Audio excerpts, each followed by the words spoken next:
அனைவருக்கும் மாலை வணக்கம். அகில இந்திய தகவல் மற்றும் சட்ட முன்னணியினுடைய மாநில தலைவர் மற்றும் நிறுவனங்களுடைய தலைமையில் மிக சிறப்பாக மத்திய சென்னையினுடைய மாவட்டத்தினுடைய ஆலோசனை கூட்டம் அருமையாக நடக்குது. இன்னும் மெம்பர்ஸ்லாம் வரல, ஏன்னா மழை காரணமாக வரல அப்படின்னு சொல்லியிருக்காரு. நிறைய பேர் நிறைய கருத்துக்கள் சொன்னாங்க. நம்ம செந்தில் பொருளாளர் அவர் சொன்னார், ஒவ்வொரு மாவட்டத்துக்கும் 20 பேர் எக்ஸிக்யூட்டிவ் கமிட்டிஸ் செக்ரட்டரி சேர்க்கணும்னு சொல்றது ரொம்ப அருமையான விஷயம். ஒவ்வொரு விஷயமும் நம்ம பேசுகிறோமே தவிர அந்த இம்ப்ளிமெண்டேஷன் நம்மகிட்ட யாருக்கிட்டையுமே கிடையாது. ஸோ அது மத்திய சென்னையாக இருக்கட்டும், வட சென்னையாக இருக்கட்டும், தென் சென்னையாக இருக்கட்டும், யாருக்கிட்டையுமே அந்த இம்ப்ளிமெண்டேஷன் கிடையாது. அதில் மாற்று கருத்தே கிடையாது. இப்போ ஒரு முறை சொல்கிறார் தலைவர் இல்லை மாநிலத்தினுடைய நிர்வாகிகள் அதான் சொல்கிறாங்க அப்படின்னு சொல்லும்போது அதை உடனடியாக அவருடைய திட்டத்தில் சேர்க்கணும்.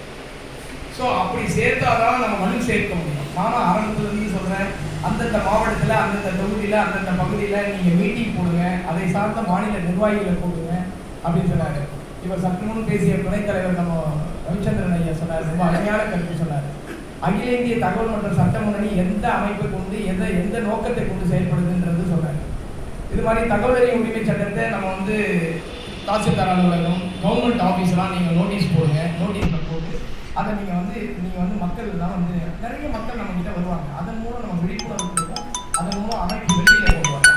ரொம்ப அருமையான செய்தியை சொல்லியிருக்காங்க. ஆனால் அதை நம்ம யாரும் செய்ய மாட்டோம்.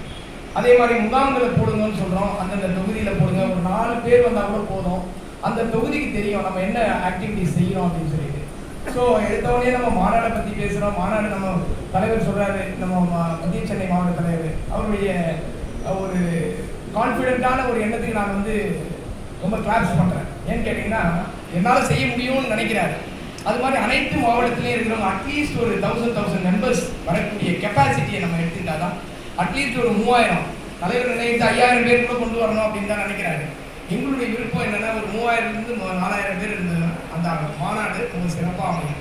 அதுக்கப்புறம் மாநாட்டுக்கு ஃபண்டிங்ஸ் எப்படி ரெடி பண்ணணும் அப்படின்னு சொல்லிட்டு நிறைய பேர் சொன்னாங்க, இது மாதிரி வசூல் பண்ணி இது மாதிரி மாத சந்தா மாதிரி போடணும் அப்படின்னு சொல்லிட்டு. ஒவ்வொரு விஷயத்தையும் நம்ம இம்ப்ளிமெண்டேஷன் பண்ணால் தான் செய்ய முடியும். இப்போ லாஸ்ட் டைம் ஒரு மாநில மீட்டிங் போட்டோம். மாதத்துக்கு 4 முறை வரணும் மாநில நிர்வாகிகள்னு சொன்னோம். யாராவது வராங்களா? கிடையாது. அவர் சொன்ன மாதிரி கெஸ்ட் ரோல் தான். வராங்க போகிறாங்க. ஏதாவது ஒன்று சொல்கிறாருன்னா சரி அந்த சமயத்தை செஞ்சுட்டு அப்படியே போயிடுது. இப்படி தான் இருக்காங்க மாநில நிர்வாகிகள். நம்ம தன்னைத்தானே குறை சொல்லிக்க வேண்டியதாக, இன்க்ளூடிங் என்னையும் சேர்த்து தான் சொல்கிறாங்க. ஏன்னா யாருமே அதை செய்யணுன்ற ஒரு முழு முனைப்போடு இல்லை. அப்போ எப்படி நம்ம மாவட்ட தலைவர்களை கேள்வி கேட்கணும்? மாவட்ட தலைவர்கள் செய்யறதுக்கு விளைவிப்பார்கள், நம்ம தான் கேள்வி கேட்கணும். கேள்வி கேட்டு மாவட்ட தலைவர்கள் இந்த வேலைகளை செய்யுங்க. அருமையான விஷயம் சொல்லியிருக்காரு டாக்டர் ரவிச்சந்திரன். எல்லா தாசில்தார் அலுவலகம் என்ன வாட்டர் போர்ட் டேக்ஸு இல்லை கார்பரேஷன் ஆஃபீஸ் எல்லாத்துலேயும் இது பண்ணுங்க அப்படின்னு சரவணன் சொன்ன மாதிரி அந்த ஒரு போராட்டத்தை முன்னெடுக்கலாம். ஒரு விஷயம் வரும்போது அந்த போராட்டத்தை முன்னெடுக்கும் போது அதனால் காவல்துறையில் நமக்கு எதிர்ப்பு வரும். நம்ம தாராளமாக செயல்படலாம். தலைவர்கிட்ட சொன்னால் வேணாம்னு சொல்ல போகிறதில்ல. ஒரு கோஷம் போட போகிறோம், நம்மளுடைய பேனரை வச்சு அந்த பேனரில் கோஷத்தை போடும்போது அது ஐஎஸ்க்கு போகும், காவல்துறை உயர் அதிகாரிகளுக்கு போகும். ஸோ அதெல்லாம் வெளியில் கொண்டு போகிறது அமைப்பு. அதெல்லாம் ஒரு நல்ல விஷயம் தான். அது மாதிரி நிறைய விஷயங்கள் நம்ம செய்யறதுக்கான நிறைய வாய்ப்புகள் இருக்குது. ஒரு கவர்மெண்ட் ஆஃபீஸில் ஒரு அடிக்கடி ஒரு ஆர்டிஐ போட்டுகிட்டே இருந்தாலுமே எல்லா கவர்மெண்ட் ஆஃபீஸும் நம்ம திரும்பி பார்ப்போம்.